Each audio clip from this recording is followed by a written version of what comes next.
ఉద్దేశం ఏంటంటే ఒక దళిత బిడ్డ అయినటువంటి వాడాల సునీల్ కుమార్పై ఒక అగ్రకులాల నేత ఈరోజు ఒక దారుణంగా దాడి చేస్తే ఈరోజు కర్నూలు జిల్లాలో ఉన్నటువంటి ఎస్పీ గారు ఏం చేస్తున్నారు, మరి సిఐలు పోలీసులు ఏం చేస్తున్నారని చెప్పేసి మీడియా తరఫున మేము ప్రశ్నించడం జరుగుతుంది. ఈరోజు దళిత బిడ్డలంతా రోడ్డుకి ఎక్కాల్సిన పరిస్థితి వచ్చిందంటే ఈరోజు అగ్రకులాల నేత తెలుగుదేశం పార్టీ వర్గీకరణలో కాకుండా ప్రతిసారి దళితుల పైన దాడులు చేస్తున్నటువంటి ఈరోజు తెలుగుదేశం పార్టీ దళితులనే టార్గెట్ చేస్తుంది.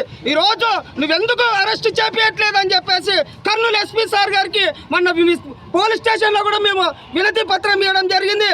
మళ్ళీ ఈరోజు ఒక దళిత బిడ్డని దారుణంగా దాడి చేస్తుంటే ఈరోజు పోలీసులు ఏం చేస్తున్నారు, సిగ్గుచేటుగా ఉందని చెప్పేసి అదే అగ్రకులాల నేత పైన ఇదే ఎస్సీలు దాడి చేస్తే ఈరోజు మీరు ఊరుకుంటారా? తెలుగుదేశం నాయకులు చంద్రబాబు నాయుడు కర్నూలు జిల్లా ఉన్నటువంటి మంత్రులు కూడా మేము ఈరోజు అడుగుతున్నాం. మంత్రులని ఈరోజు ఎందుకో ఒక నీచుని పనికిరాని ఎదవని చిల్లర ఎదవని ఈరోజు మీ తెలుగుదేశం పార్టీలో ఎందుకు పెట్టుకున్నారని చెప్పేసి మేము మీడియా తరఫున అడుగుతున్నాం.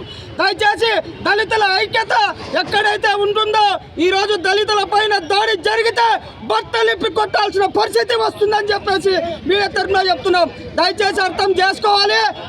ప్రతి పార్టీ వాళ్ళకు కూడా మేము వినతి చెప్పేది ఒకటి, దళితుల జోలి వస్తే ఎవరు ఊరుకునే ప్రసక్తే లేదని చెప్పేసి నేను ఈ సందర్భంగా తెలియపరుస్తున్నాం. దళితుల ఐక్యత ఎప్పుడు ఒకే ఉంటుంది, ఒకే బాట పైన నడుస్తాం. దళితులు ఎక్కడ దాడి చేసినా ఉందా చెప్పండి.